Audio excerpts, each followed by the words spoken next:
What do you think about Nick Fuentes at this point in history? I mean, he's got a strong set of ideas that he believes in. Technically, I think it's a better direction for the Conservative Party than the fucking Trump shit that they're in now.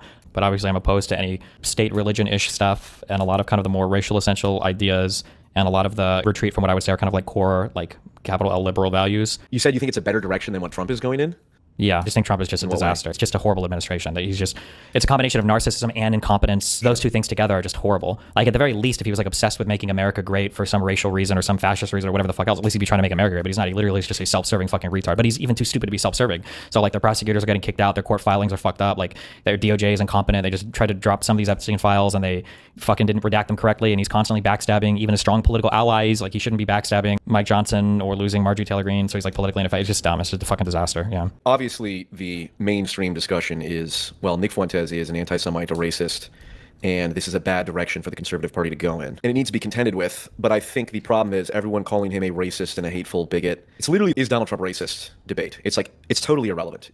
The people that need to be convinced, either way, will not be convinced on the basis of, well, let's, speculate whether or not Donald Trump is racist. You can just say it's obvious. Like, that will convince no one. But I think Nick Fuentes does need to be contended with. I mean, the way I see it, it's like, he is riding a tidal wave of anti-Israel sentiment, some of which is valid, some of which is just genuine anti-Semitism. And the two ways to deal with this tidal wave, I think a meteor is a better analogy. A meteor is heading towards Earth and it's filled with anti-Israel and anti-Semitism sentiment. You can either nuke the meteor or you can nudge it off course. And I think there's a lot of people saying we should just nuke it by calling him a racist, hateful, bigot, and all that. And I don't think that's working. So I'm in the, well, we should nudge it off course. But nudging it off course then involves acknowledging the true things he does say, then gets you accused of being anti-Semitic when I think that's complete nonsense. I try not to do the racism stuff. I usually focus more on concepts related to xenophobia. I think it takes hold in a deeper way. It takes root in a stronger way. What's the saying? Like racism never survives first contact. Like if you just meet another guy and he's nice or whatever, whatever, stuff like that. But xenophobia can be a lot more insidious and harder to uproot from somebody once it's like really taken hold. And I view Fuentes, and even Trump to some extent, as being more xenophobic than just simply racist. I do think that the ideas need to be dealt with better. My whole approach is rob the people you disagree with of their only valid talking points, and then they're left with nothing else. But then the problem is that involves running the risk of being accused of anti-Semitism stuff. I mean, like, the example I always point to is like the whole claim that, well, Nick Fuentes talks about Jewish people having dual loyalty. And this is a classic anti-Semitic trope. It's like, okay, well, if you say all Jews, someone's genetics predisposes them to be an untrustworthy person, then that is degenerate and anti-Christian, I would say. But like someone like Ben Shapiro, who said verbatim, the single biggest guarantor of my loyalty to the United States is the existence of the state of Israel. That is very clearly someone who, in my mind, it's perfectly reasonable to listen to that, contextualize it with the fact that he is an Orthodox Jew whose religion compels him to care about Israel. And you could say, it seems like Ben Shapiro cares more about Israel than the United States. That is among the most mundane, common sense observation. And I think the problem is people label that as anti-Semitism. And then you have syndrome. If everything's anti-Semitic, nothing is. And then that allows the genuine anti-Semitism, like because Jews are a particular genetic group, none of them can be trusted. I think it allows that to be trafficked in. Let's start at the very basic thing. Is that even a bad thing? That Ben Shapiro has more loyalty to Israel than the United States? Yeah. As an American, I think that is not in America's interests, but it's a perfectly rational and reasonable thing if you're a Let's back up religion. On a very applied level. As applied to like an individual, if they have like some higher level of allegiance to their country of origin, or for Jewish people, it's a little different because they have like their one country versus the United States, but let's say this is all public. Is that necessarily a bad thing? No, I mean, it depends on how it's manifested. Okay. I would say I would agree with that, with what you just said there. I would agree with that one. I think there are times where it could be really bad. I think there are times where it's like, I would kind of expect that, right? When I was married to Melina and she was in the United States, albeit for a short period of time, I don't know if I would ever have expected her to love the United States more than Sweden. So like if she was like in the political position as president, this is why presidents have to be a naturalized citizen, right? Or born here or whatever, right? I don't know if she would make the decision to nuke Sweden to save the United States. So I think that this dual loyalty concept, I don't think is necessarily a bad thing. It could be. You just have to see how it plays out. But then this is also augmented by the fact that people feel like Jews are disproportionate positions of power in the United States, and then there's the whole back and forth. But yeah. I had a Israeli settler in the West Bank call into one of my streams, and he told me he voted in the U.S. election by mail because he's technically a citizen of the United States. And it's like, that's deeply concerning that Israeli settlers are voting for people in the United States. Now, is that like going to swing the election? No, but that's just a very specific example. In my opinion, I think you would agree, Israeli settlers are at direct odds with U.S. interests. So I would say yes, but I would say that settlements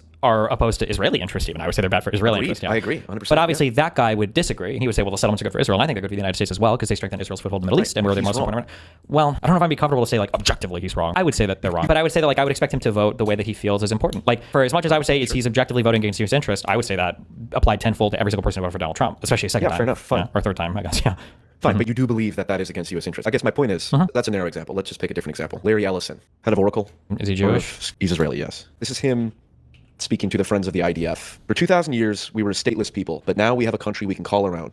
In my mind, there is no greater honor than supporting some of the bravest people in the world, the IDF. He's the CEO of Oracle. They've explicitly said our support for Israel is unequivocal. He also is one of the largest partners in the new TikTok acquisition that's supposed to go in January 26th. Okay. So, you talk about tropes. It's like who explicitly is saying the greatest honor is to serve a different country, now exercising top-down control over multiple media outlets. It's like... Okay. Also, just as a quick correction, I think this guy he's an American Jew, not Israeli, but go ahead. Well, arguably, it'd be more understandable if he's Israeli. The point is, if you have an American Jewish person with a significant amount of control and influence over one subsection of the media... I think that's pretty problematic, yeah? If you're against the degree to which the U.S. supports Israel, then that's bad. That's against U.S. interests. Well, do you think there might be another more problematic thing lurking here, though? The fact that one person might be able to exercise that much control over some section of U.S. media? Sure. Like, I think that the fact that this guy might be Jewish or whatever might be like 2% of the problem, and I think like 98% of the problem with the singular people could be as influential in U.S. media, right? I would argue the fact that he's Jewish is totally irrelevant because you can be Jewish and not support the state of Israel. Well, yeah, but if you're going to have this level of allegiance, he's probably Jewish, right? He's probably going to be more often than not, right? Well, yes. This is my point is, well, you don't nuke the meteor by saying, well, this is all anti-Semitic nonsense, this is all conspiracy, there were Jews around the world tropes. It's like, no, this is acknowledging the kernels of truth. And then, I mean, you have to do that in order to contend with someone. Sure. I would say that the majority of Jewish people are probably viewing Israel as more special in some ways than the United States, even if they're in the United States, even if they know certainly religious Jews, yeah, which is completely fine. Yeah. Probably most ethnically Jewish people, right? Because this is the one place in the world that guarantees some sort of like ethnic protection for them, and they've been ethnically persecuted in the past. I don't even think the religious aspect is that important to it. I think the ethnic protection is more important. And if you live in the United States, Israel probably is like a really important thing to you. You might even like prioritize that connection to Israel over the U.S. I'm pretty comfortable saying this is probably the case with like a decent amount of Jewish people. That wouldn't surprise me at all. Well, of course, that's just objectively true. But first off, you would get accused of anti-Semitism. Yeah, but I don't give a fuck. I don't care. I'll say I hate Israel and I hate Jews. Fuck religion. Well, to be honest, I don't care. I don't give a fuck about that yet. But the next step I would say is that any weird issues that we have relating to pointing out like Jewish influence in media or Jewish influence in certain areas, I would say like these could be problematic things, but I think these are good metrics by which we should evaluate the entire system instead, rather than just trying to keep the Jewish people out of these certain positions. That would be my intention. And then if we were going to go on the factual side, like how much have Jews steered U.S. domestic or foreign policy, I would say not nearly as much as they wish they could, and not nearly as much as some people think they have. I believe in free speech. That's like a fundamental principle. The freedom to say 2 + 2 = 4 is the most important thing. All else follows. In my opinion, the state of Israel is doing all kinds of terrible things that are worthy of criticism. Okay. And what seems to be happening is that powerful pro-Zionist interests, which includes Christian Zionists and non-Jews, are saying criticism of Israel is effectively anti-Semitism, who are using the threat of anti-Semitism as a justification to censor speech. We're going to change algorithms. We're going to scrape the internet for anti-Semitism, which includes anti-Israel sentiment. And then that becomes the pretense for ushering in more Chinese-style social credit score systems, infringements on free speech. So that's why I care about the issue. And here's the thing. It is absolutely the case that the reason many Jews feel a attachment to Israel, perfectly reasonably so, is because anti-Semitism is a real thing, historically, obviously. And the more that things normalize in a way where it becomes like cool to shit on Jews and all that, it increases the validity of Jews supporting Israel. And in my opinion, in order to avoid the anti-Semitism as a justification for infringing on people's speech, is we create a scenario in space where American Jews are perfectly free and are not stigmatized in any way to simply say, I'm Jewish, but Israel does not represent my interests. And there are many, many Jewish people who believe that. And many would say it's disgusting and anti-Semitic to associate someone's ethnicity with the actions of a secular state. And then, of course, there's religious Jews who support it, and there's branches of religious Jews who don't support it at all. So Nick Fuentes, he doesn't actually care about giving space for Jews to condemn Israel or not identify with it as much as they do. And all the trends post-October 7th seem to be indicating that a lot of Jews don't align themselves with Israel, especially the under 30 demographic. It's like 30% or more are anti-Israel. So it's like that trend should continue, but that can't happen if we're not allowed to say basic facts or basic observations like, when Ben Shapiro says the single biggest guarantor of my loyalty to the United States is the existence of the state of Israel, that seems like dual loyalty to me. If that gets you called anti-Semitic, then what that does is that feeds into Nick Fuentes' ability to just say, well, this just proves that it's all a conspiracy and they'll shut you down for just saying facts. Sure. So that's my true position. I mean, that's fine. One of the biggest issues, though, is a lot of people that levy this criticism don't do themselves any favors. It's very hard if Nick Fuentes is your guy to levy legitimate criticisms at people with, say, dual loyalty in a way that you think is detrimental to the United States when he is also like a Holocaust revisionist, right? Like this hurts your ability to have the conversation. If you have people who are critical of mRNA vaccines and they also think that ketogenic diets can cure Alzheimer's disease and all meat diets are the cure to every form of cancer, it hurts your ability to make those medical claims. I mean, like the people that levy these claims don't really do themselves any favors, I guess. Yeah. True. Again, he's gaining influence. So I don't know if he's gaining. I mean, he's very popular with young people, but young people don't vote, and young people are very swingy. We saw that 30 points in favor of conservatives, I think, at the beginning of this election for young men, and then I think that completely disappeared like 6 months in. Like, young people change a lot. He could continue to gain influence as possible. He could moderate his views. He could become more extreme. It's hard to say, but yeah, but young people are very different. Remember, Bernie Sanders was a shoo-in, the most popular Democratic figure ever. He was going to win the presidency, everything, and never materialized. So yeah. Not writing him off one way or another, which is because of anti-Semitism. They wouldn't let a Jewish person. True. The Jewish people controlling the Democrats. I mean, Nick Fuentes, the way I see, especially people, because I'm interested in how people discuss and contend with Nick Fuentes on the right or on the left. You know, there was a clip of Nick saying he would join with the left and, you know, even give up some of the abuse and cruelty on the right. And then Cenk Uygur was talking to Hassan Piker and was like, listen, if he's willing to work, like, there are greater goals. And in principle, as someone whose mind is so open, liable to fall out of my head, I like the idea of, well, the populist right and populist left joining together to get the Epstein files released, decouple U.S. influence from Israel and all that, even do healthcare and fix the border and all that. But Nick is a liar. You saw that clip of Cenk talking to Hassan saying it's not unreasonable to try and want to do coalition with Nick Fuentes. I mean, I don't know. If maybe, but Cenk and Hassan are both morally bankrupt, intellectually bankrupt. That's fine. Who are also both insanely anti-Semitic, more so than Fuentes. So I hate both of these people. I generally am racist against Turkish people. I think Turkish people have the worst dual loyalty, more than Israel. If you packaged Israelis and Turkish people together, I would push the button. That's, yeah. End of it again. I officially condemn hate speech. Okay. Point is, regardless of what you think of them, they do have large audiences. And so the prospect that a left-right populist coalition could form is still there. But when Nick Fuentes goes on, Piers Morgan says Hitler was really fucking cool, I'm tired of pretending he's not, black people should be locked up for the most part in space and all that. It's like, he said himself, the left needs to give up the anti-white sentiment and the open border stuff, and on the right, we need to give up, like, the cruelty and abuse. It's like, okay, seems reasonable. Then you go on Piers Morgan and you say, you engage in the performative cruelty that he was condemning. Say, my mom died in the Holocaust and all that. It's like, so he just undermined himself there. So he's chosen to basically be a one-dimensional, I'm an iconoclast. My only goal is to push back against this whole Holocaust as a religion thing. Sure. Which, and I think a lot of people can respect that and appreciate that. I'm sick and tired of Israel invoking the Holocaust to justify ethnic cleansing in Gaza. It's a joke. And people are far more pissed off and concerned with Benjamin Netanyahu than they are with Nick Fuentes. Sure. And it's sort of like... I will say, though, just as a thing, one, that's not necessarily their geopolitical justification for it. I understand you're saying that, like, this is the public-facing thing they put up, but, like, this isn't unique to Jews or Israel, right? Doesn't everybody kind of do this? Like, black people talk about slavery, women talk about indentured servitude in the household and lack of voting, and everybody has their struggle, their grind, But it's typical woke tactics. Sure. That's why Douglas Murray, James Lindsay, and the pro-Israel right are the true woke right, which we talked about last time. We don't have to talk about now. Sure. But I mean, nobody's a bigger victim than Trump. Every time he gets up and speaks, he talks about how Biden victimized him, his FBI victimized him, everybody victimized him, the deep state's Africa. Everybody likes to be a victim because it gives them unlimited actions that they can do with no accountability because they're always responding to somebody's done worse. Yeah. Yes, he's a whiny bitch. Oh, that's true. This does not mean that therefore all Jews are suspect, or that it's somehow it's somehow unreasonable for people to care more about Israel and the United States. Sure. But there's a reasonable middle ground of but that means we can critique and say, actually, yeah, it's perfectly reasonable to say it's not in U.S. interests for Larry Ellison to be dictating the TikTok algorithm when he's explicitly stated, I'm going to, Well, maybe. I mean, if he's a U.S. citizen, he's got U.S. money, and that's what he decides to support. That's on him to do it, right? Okay, but if you had a Russian dual citizen who was the second biggest donor to Donald Trump, and influencing the media in a way that biased coverage in favor of Russia. Is it not understandable that would represent I prefer that to the covert shit that they do now. The issue that I have with that comparison, the intuition that you're hinting at here is because Russia is very clearly opposed to U.S. interests. Israel is still in a weird middle ground where even if we say they do some things that might be opposite U.S. interests with relation to the war in Gaza, we very clearly favor the Israeli, Saudi Arabian access to now just the Iranian one. Like, that's still like a very clear favoring of most Americans ideologically, whether they know it or not, and definitely most of the American political establishment. Now, if that changes, then maybe that would change in the future, but that's still something that's going to be true. So somebody that has like American who's Israeli interested, well, most Americans are going to be Israeli interested, even if they're not Israeli or Jewish, just by virtue of that conflict right there. Not to say that can't change in the future, but yeah. Okay, yeah, again, and the geopolitical debate is one thing, but again, my point is, it is indisputable that there are people in Trump's circles who are saying criticism of Israel is a form of Jewish. Yeah, there are some people that say that. They're losers. Fuck them. But they don't prevent any of the conversation from happening. It's not just they're losers. These are powerful people who have the capacity to do exactly what they're saying, which is we're going to institute technological and policy interventions to address anti-Semitism, and then they lump criticism of Israel under anti-Semitism. Yes, and I agree, but the problem is the fact that they even have the tool to do that, and the problem is MAGA. That's the issue there. Oh, look, Trump is the most zogged out candidate of all time. Okay? I wish if he was zogged out, he would be even better than whatever the fuck we have right now. He's just narcissistic out, and he's a retard. That's the issue. If you want to say that some Jewish people have too much power over media or whatever else, else, they've been granted this power via MAGA, and the issue is that MAGA even has the ability to dole this out, or that they have so much widespread support, and I don't think that that widespread support is necessarily granted by Israel. However problematic that is, Elon Musk, his acquisition of X and his relationship with Donald Trump is 100 times more problematic. Elon Musk has destroyed X as a platform. Like, I'm so close, I'm still have to sit down and think about it this year to finally start telling my audience I'm killing my account on this. I don't think any of you should engage in this platform because it's so botted, it's so fucked. So. But this was like a multi-billion dollar, $44 billion purchase to further the interests of just one man, of the president of the United States, by the arguably the richest man in the world, who controls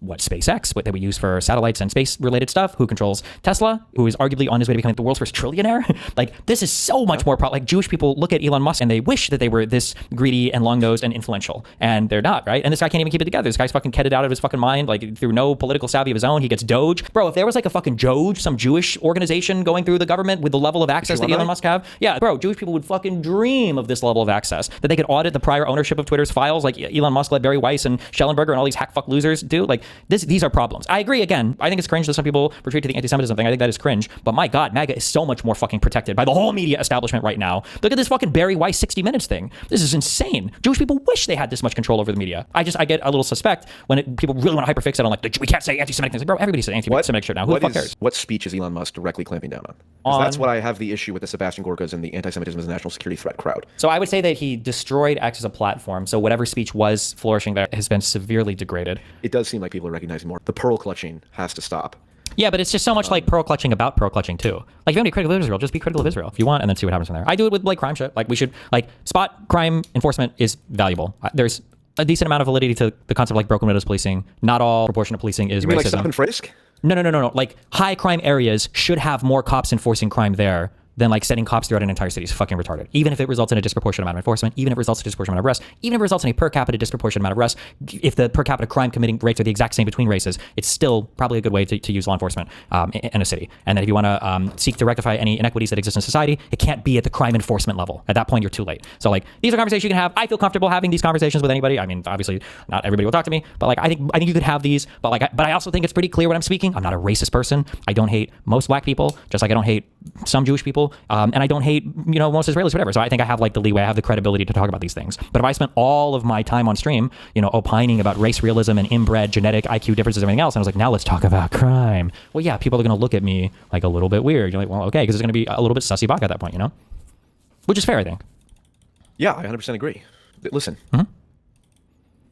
it would never, I don't ever want you to ever call yourself, to call the people who believe that it's a Jewish conspiracy, that it's in Jewish people's genetics that it's a problem. That's a disgusting, degenerate, anti-Christian belief. But that's not. But what you just said there almost sounds like a dog whistle. Wait. Just to be clear, because what you just said there. Wait. I'm just saying that what you just said there, right? That's even a strong anti-Semite won't make that genetic argument that you just made. The race realist arguments apply to like black people. For Jewish people, it's always going to be like a cultural argument that people born into the Jewish culture, other people tell them. So the literal Nazis that I talk to offline, I don't bring online because I actually don't want to necessarily platform them without being able to talk about the things that I want to talk about, which I don't know if they would be comfortable with because it's personal for them. Their whole thing is Christianity is a sect of Judaism that is meant to allow Jews to get away with their stuff because it says, well, all men are made in the image of God. That's the far right like when I think of anti-Semitism, that's what I'm thinking of the people who are like, I think Hitler literally was a good guy. Sure, but I think that's like a very minor. That's not like the loudest version or the most populist version of like neo-Nazi. I don't think that'll ever be. It's a weak argument. It's a loser argument. The strongest argument is, you know what? I never thought Nick Fuentes denying the Holocaust would have gone mainstream, and yet here we are. Well, Holocaust denial and revisionism has literally been in existence since the Holocaust happened, right? Like that's always. And also, I also wouldn't say that Holocaust revisionism is mainstream. I think it's more popular now than it has been in the past, but I don't think it's mainstream now. Joe Rogan. You saw the clip of Joe Rogan saying, "Wait, does Nick Fuentes deny the Holocaust, or is he just debating?" Maybe Joe Rogan is fucking retarded, and a lot of the people listening are fucking retarded. I agree that it's not mainstream. More so than other things. I do agree with you, but in like a very mildly frightening way. It's more mainstream than it used to be. A lot of bad stuff becomes popular through Joe Rogan's unfortunate existence. Sure. I'm just saying that when you platform certain arguments and then you talk about the need to counter them and then you're always citing them correctly. But when you're saying like, we need to counter the fact that Edison or Ellison or all these Jews do have this influence and that Ben Shapiro said that he's got dual loyalty and that there are Israeli people, this guy in CBS owns all this stuff. I'm just saying that when you say nothing to do with smooth bodies of children. No, but I'm saying that when you say this, over and over and over again, you say this needs to be counted. This needs to be counted. There's elements of truth to all of this, and you know all the arguments you're saying, and you're restating them over and over again. I believe that's the best. Yes, because I believe there's nothing that benefits an ideological extremist than people calling them liars when they're not lying about specific topics. I'm not arguing with you. I'm just saying that this is where the appearance comes from. That it sounds like what I said. What I just said sounded crazy to you, but most people when they hear you say those things, that's what they're hearing on the other side of that. Yes. Yeah. Okay. I mean, I don't know how to explain this. I don't care, and in many ways, I lean into it. And but that's the issue, right? Like. But then you can't be surprised when people, if you lean into it and you don't care, you can't be surprised when you're like, oh, fuck, maybe this guy does believe. I'm not mad if people have the wrong impression of me because they're too lazy to watch any of my videos. Because any serious. But you just said you don't even do videos with the hardcore gripers. You don't even post those videos. No, I have said over and over and over again how degenerate these beliefs are. But degenerate is it's a weak word. You picked a very, just because I haven't debated. Yeah. Okay, hold on. I don't even know. I feel like degenerate is a very weak, it's not like, it doesn't mean, like degenerate, it feels very subjective to me.